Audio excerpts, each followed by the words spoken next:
But if you think, like, what creates, when you look, I try to look at what does everybody want? And we're all different. And I think the best example I can give is that people want an extraordinary quality of life. But that definition is different for everybody. Mm-hmm. Like some people's idea of an extraordinary life is, 3 beautiful children and a husband or wife that they adore. Some people's is to write poetry or write music or to build a farm or a garden. Some people's is to grow a business. Everyone has completely different ideas of what that is. So I don't pretend that my life should be your life, or I'm the example for you, but I'm an example of how you can take what you believe you want to create and make it real by a combination and enjoy it. Because how many of you know have achieved everything you want and then said, is this all there is? Because they didn't have the right philosophy, or they were trying to achieve something they thought would meet a need for significance and they missed love. The more important pieces of life. So I believe that there's 2 primary skills to have an extraordinary quality of life, which I would define as life on your terms. So the first one is the science of achievement. That's a skill.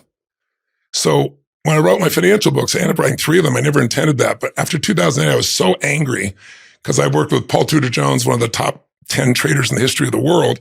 And I knew this was coming. I tried to warn people. And only a few number of people almost destroyed the world economy, right? And then we punished them by giving them more of our money. That's the most crazy thing. So I don't have a lot of power, but I have the power to convene. And so I brought together 50 of the best financial people in the world and kind of dug into their brains and figured out what's the common pattern. They're all different that have made them go from nothing financially to financially free. And I want to show people that's still doable because I think most, especially young people today, don't think that's possible. And they're wrong. The system's rigged is what everybody says. It is rigged to some extent, but it's still totally winnable. Life isn't always fair, but it's still magnificent, right? You can still make it magnificent. So the skill sets, it's a science. If you do certain things, you're going to have too much month at the end of the money, right? You're going to have stress. If you do certain other things financially, you're going to be free. That's a science. Your body is a science. Every one of us is slightly different.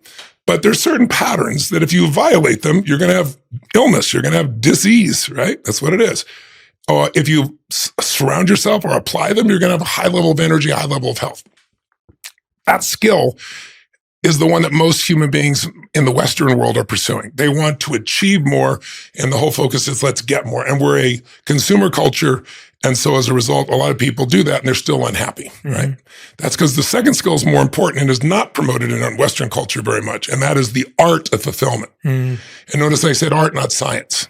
Because what fulfills you, and I consider you a dear friend, and what fulfills your best friend and what fulfills your kids may be really different, even though you love each other and you're all part of the same family, so to speak. We're all